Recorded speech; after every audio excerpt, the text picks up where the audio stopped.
You're scared to tell people that you have multiple sclerosis. How will they react? Will they start to see you differently? You don't want things to change, but you're also feeling so alone trying to keep it a secret. Opening up about your diagnosis isn't easy. You feel vulnerable, and that can be really uncomfortable. I've been there. As an extremely guarded person, I built a wall higher and thicker than any wall I had built before. But then the isolation felt worse than the fear of telling people. No matter which way I turned, it felt painful. But eventually, I got the courage to start telling family and friends, one conversation at a time. Today, I'm sharing with you the best practices of breaking the news, handling reactions, and creating boundaries moving forward. And my friend, if you want to be more consistent with the healthy habits that get results, download a free copy of my wellness tracker at alenebrennan.com/tracker. Now on to today's episode. There are 1 million people diagnosed with multiple sclerosis in the US. So that makes you 1 in a million. And you have a special purpose in this world that no diagnosis can take away from you. So if you are ready to reclaim your body, mind, and life from multiple sclerosis, welcome to my MS podcast. I'm your host, Alene Brennan. Why do we struggle to tell our family and friends that we have multiple sclerosis? I don't know, but my first thought at the idea of doing so was, I'm not telling anyone. It's none of their business. I don't want to deal with the questions, the skepticism, and even worse, the pity look. I just didn't want to become that person with MS. I always considered myself strong and independent and ambitious, and I believe that's how others viewed me as well. And I didn't want that to change now that I have MS. The reality is, I definitely needed time to process my diagnosis before I could share it with others and be ready to brace myself for the reactions, the unsolicited advice, and the tragic stories of everyone's aunt who suffered from multiple sclerosis. Just a side note, but did you ever notice how many people have an aunt with MS? I don't know. Maybe it's just me, but I found it personally odd. It seemed like everybody I told had an aunt with MS. Anyway, either way, giving myself the time and space to wrap my head around MS was critical to being ready to share the news with others. Still, I know I definitely drug it out far longer than it needed to be.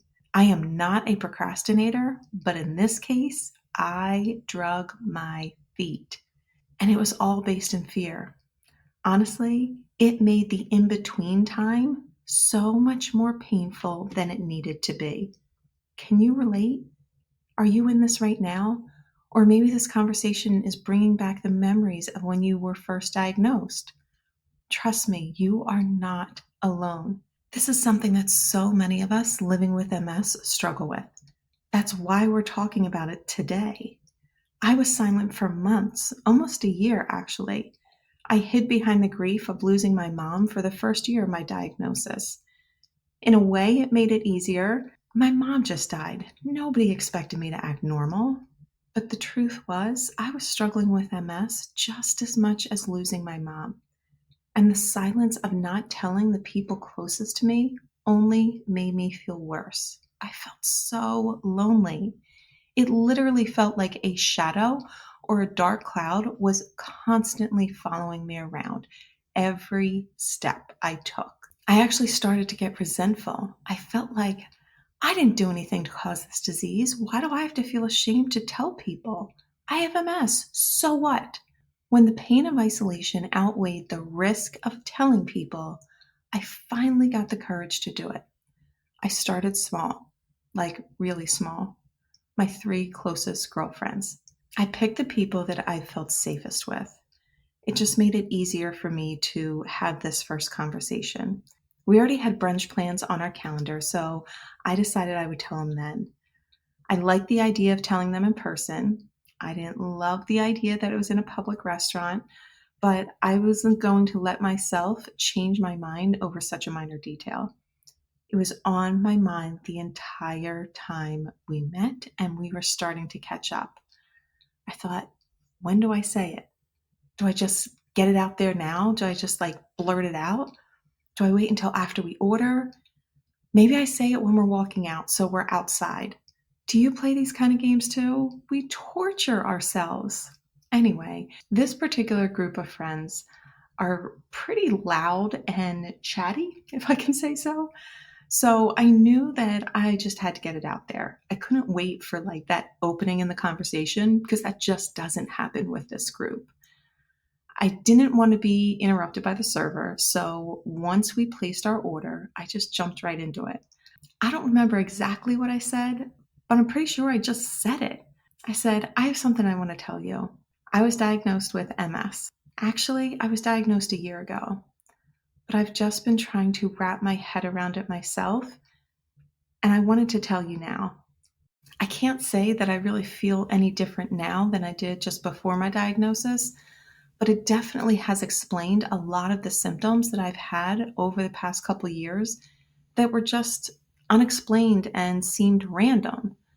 Again, I don't remember all the details of the exact conversation, but I do remember each of them had a very different response, which is typical for this group of friends.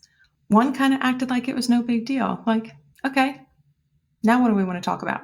And when I got teary-eyed, she seemed kind of surprised that I was getting upset and sharing it. The other one had questions, a lot of questions. She's the intellectual one of the group, and off the cuff came up with some really good and, if I'm being honest, kind of hard questions that I didn't have all the answers to. And then the third, she just wanted to know how I was feeling. You could tell she was coming from her heart 100%. I saw that they were all now processing my diagnosis in their own way, and I just had to give them time to do so. I answered the questions, the ones that I could answer, and I shared how I was feeling. And I really tried to be honest with how I was really feeling. These were my closest girlfriends. I didn't sugarcoat anything, but I did want to let them know that I was still me and I was going to be okay because I truly believed that. I shared this with them because not only did I want to answer their questions, but I wanted to let them in on something that was now pretty significant in my life, and I wanted their support along the way. I didn't know what that support would look like.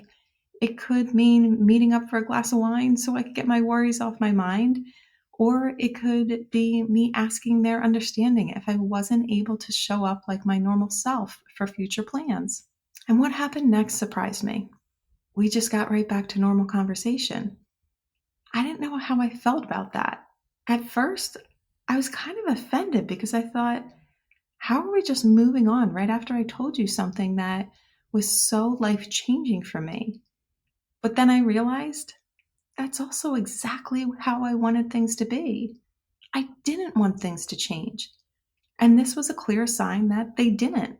I don't know about you, but I spend way too much time worrying about what other people will think or say when really most people are consumed by their own lives. And for those people who do have an opinion, I love reminding myself of the saying that what other people think of you is none of your business. Now, that might be a little harsh, especially as I'm talking in the context of my three closest girlfriends, but it's true. I wanted to share this news with them. I didn't want things to change, and that's exactly how things were unfolding. After telling my girlfriends, it made me feel more comfortable and confident in telling others. And for the most part, it did get easier from there. It actually became one of the times in my life that I now look back on and I think, why did I wait so long to do that? I was in my head for way too long and let fear get the best of me. Now, before we get into my experience and sharing some tips that I want to pass along to you, I want you to know this. This is your story. You have every right to tell it on your terms. You decide who you tell, when you share it, and how much detail you want to go into. There may be some people that it's not appropriate to tell. There are other people that you want to pour your heart out to. You get to decide who you tell, what you tell, and how much you're sharing. My intention in this conversation is helping to give you that discernment and ways to talk about it when it does feel right. This is by no means a push for you to tell people before you're ready or to someone you don't want to tell. Again, this is your story. You get to tell it on your time in your way. And speaking of timing, that's actually my first tip here. Timing is everything. You need to process the diagnosis before sharing it with others. Take that time for yourself. Don't feel rushed to tell other people until you decide it's something that you want to do. You want to be in a place where you feel strong in your understanding and emotions about MS. And I hope you know that when I say that, I'm not talking about becoming an expert in MS or not having any emotional reaction to it. Heck, the doctors can't even understand it fully. How are we supposed to? And yeah, it's a chronic illness, so we will always have ongoing emotions around the ups and downs and the unpredictability of it. What I'm talking about here is about an understanding of how it affects you right now and how you're feeling emotionally about it right now. For me, I didn't have any visible symptoms. It was all invisible. So it took me a minute to start recognizing the things that I had been experiencing in my body for a couple years now were actually MS. I also had to recognize that while I was scared and overwhelmed in the moment, I truly believed that everything would be okay. So before you dive into conversations, take some time to see how you're feeling. And when you are ready to start telling others, take time to think about what you want to share and how you want to say it. You can even write it out in a journal or visualize the discussion going really well. But remember, this is your story to share, and you do it on your time. I'm willing to bet, though, that you'll find the same thing that I did. Why did I wait so long to tell people? Why did I try to carry this weight alone? And that brings me to my next tip, setting the scene. When you are ready, pick a time and place where you both feel at ease. You want an environment that's comfortable and free from distractions so you can both be present in the moment. So, as I shared before, for my three closest girlfriends, that was when we were out at brunch. Again, I didn't love that it was in a public place, but it was a rare time when we were all together in person with few other distractions. So, for that conversation, it worked. When I told my extended family, that was a completely different situation. I told them via email. There are far too many of us to tell in person. It's a family of 40 plus. I'm not making 40 phone calls to tell people I have MS.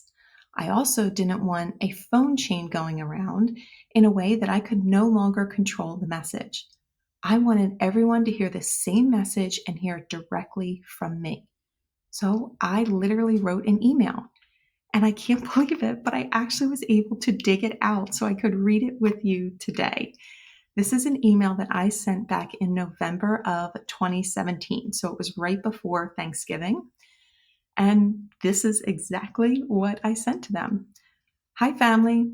Hope everyone is doing well and enjoying the fall weekends. I'm looking forward to seeing some of you for Thanksgiving soon. Wanted to share some news with you in the meantime. Good news and not so good news. I'll start off with the latter. I was diagnosed with MS. We stumbled upon the diagnosis during a routine MRI and managing migraines. Most people struggle for years to get a proper diagnosis, so this was a huge blessing. And for now, the good news. I started working with a great doctor to help me manage it, and I, of course, found a nutrition plan to help me manage it. I have no visible symptoms. The main thing for me is fatigue and heat sensitivity. No more hot yoga classes for me. It's also inspired me to shift my nutrition coaching practice to helping those with MS and other autoimmune diseases. That's me making lemonade or perhaps a lemon drop shot. I'm actually really excited about this because it allows me to bring a greater meaning to all of it and help others who are going through it as well. I'm exactly the same as you saw me last time. In fact, I was diagnosed a year ago. So you've seen me since my diagnosis. I just needed time to get a handle on it and understand it myself. And I've reached a good place with it now, and I believe that all will be well. Certainly, if you have questions, I'm happy to answer. Otherwise, I'm looking forward to seeing everyone on Gobble Gobble Day. Love, Alene. That is literally the message that I sent to my 40 plus family members to let them know that I have MS. So I basically said, I'm diagnosed with MS, I'm working with a great doctor, and I found a great nutrition plan. The nutrition plan was obviously relevant for me because that is my profession. I let them know I have no visible symptoms, so you're not going to see anything different on me next time you see me. It's mainly the fatigue and heat sensitivity. And then I added in the note about my nutrition coaching practice just because, again, it was relevant for me and it really did make me feel like I was finding so much more meaning in my diagnosis. Then I emphasized again, I'm exactly the same as you saw me last time. And then I close with, certainly if you have any questions, I'm happy to answer. So let them know if you have questions, please come to me. And then my final sign off, see everyone on Gobble Gobble Day. No doom and gloom here. That kind of, I felt like set the tone of this isn't a heavy, again, doom and gloom message. I'm putting this out there. I'm letting you know that this is something that I've been dealing with, but I'm in a good place right now. But it also is a significant change for me. So I want to keep you in the loop. So the tone of this message was really important. I shared the facts. I let them know that I had a great doctor and a good nutrition plan, so that would hopefully help shut down any questions. I didn't get into details of how I was going to manage it. Just saying I'm working with a good doctor was enough to let them know, like, great, she's in good hands. And moving forward, I didn't have any visible symptoms. They had seen me since my diagnosis, so nothing really would change next time they saw me. And then I ended with a little uplifting kind of note of, see everyone on Gobble Gobble Day. It set the tone of how I wanted to move forward with this. I don't want this to be doom and gloom. I don't want it to be a taboo topic. And that leads me to my next tip here. Be honest about your feelings. Share not just the facts, but share how you're feeling. Whether you're scared, optimistic, or a mix of emotions, being genuine will help others understand your perspective. And of course, how much you share will depend on who you're telling, but I really had to encourage myself to be honest about my feelings. You might be surprised how people respond. I know one of my friends said, Alene, I don't know what to say or what to do, but I want you to know that I'm down for whatever you need right now.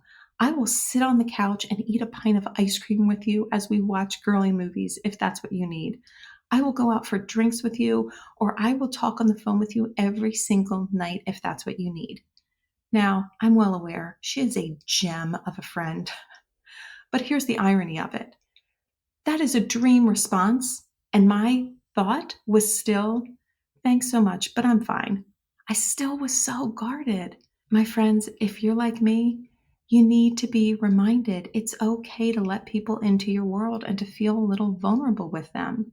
And of course, this isn't appropriate for every person or every conversation. I also had the friend that I was working with that I told, and he immediately shut it down. He looked at me, he's like, Alene, you don't have MS. That's what people get when they're in a wheelchair. You're not in a wheelchair. You're going to be fine. Keep it moving. Like, that was the extent of the conversation. And I remember standing there, like, feeling so offended because I had an official diagnosis. Like, yes, actually, I do have MS. No, it doesn't mean I'm automatically going to be in a wheelchair, but you dismissing it like this isn't helping. But I also knew that wasn't the person to chase down and try to convince that, yes, I do have MS, and here's what it means for me, and here are all the ways that you're wrong and insulting me right now. I shared it with that person. It didn't go the way I wanted. And then I shifted my focus and kept it moving forward. There are some people that will show up really well for you. And there are others that won't. And that has nothing to do with MS. That is life. And it's on us to decide when it's appropriate to just let it go and when it's appropriate to have follow-up conversations with that. One of the helpful steps in doing so is really listening to the person's response. After sharing your diagnosis with someone, give them a chance to respond. Give them a minute to process what you shared. Give them the opportunity to ask questions to whatever extent you're comfortable with, but we can't just drop this in their lap and then run. Most people will focus on you and how you're feeling, both physically and emotionally. But let's circle back to what happens when you don't get the response you expect. Some might be overly sympathetic, hello pity look. Others may downplay it, i.e. my coworker, and others might not know how to react at all. But remember, their initial reaction is often out of lack of understanding. Try your best not to take it personally. Again, I go back to one of my favorite quotes. What other people think of you is none of your business. Yes, it's harsh in the context of talking about family and friends, but you can't control other people's responses. And people always respond with how they see the world. And their view is skewed by their own emotions and experiences in life that have nothing to do with you. This is why you got grounded in your own beliefs before sharing your diagnosis with others.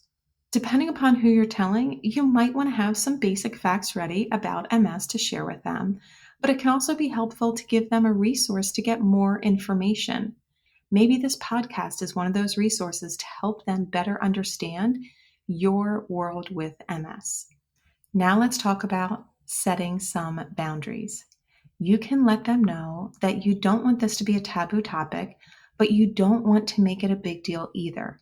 So you will bring it up if and when you want to talk about it. Now, that's a little standoffish, but it might be really good for someone who has a tendency to overstep boundaries. If people start asking questions you don't feel ready to answer for whatever reason, it's okay to say, I don't have all the answers right now, but I'll share more as I learn and experience. But also, you're not obligated to give a detailed medical history. This is your story, your way, your timing. If there are topics or comments that you'd rather avoid, or you prefer not to have a daily check-in about your health, let them know that. You can say, that's really thoughtful of you to ask. I don't really want to focus on that right now. Let's talk about whatever, and then immediately go into that next topic. So you don't have to be rude about it, but just redirect the conversation and keep it moving. And for those that you do want to let in a little bit closer, let them know how they can support you. It can be coming with you to an appointment or just being there for a chat. But after the conversation where you share your diagnosis, it can be really helpful to have somebody check in from time to time. We all want to be supported in different ways. And that's the beauty of sharing your diagnosis in your way. You get to share it however it feels best for you, and you get to set the tone on how it unfolds moving forward. Just be honest.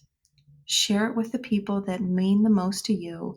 Be honest about how you're feeling and let them know how you want to manage it moving forward. And lastly, my friends, remember this. You get to choose when to share, who you share it with, and how much you want to share. This is your story. You get to do it your way. And you might be surprised that it can feel so much better to get this weight off your back. It's one more step to reclaiming your body, mind, and life from MS. Well, my friend, we've reached the end of this episode. Pick one lesson from today's discussion and put it into action now. It's time to reclaim your body, mind, and life from multiple sclerosis. And for more resources, events, and programs, head over to alenebrennan.com. See you on the next episode of my MS podcast.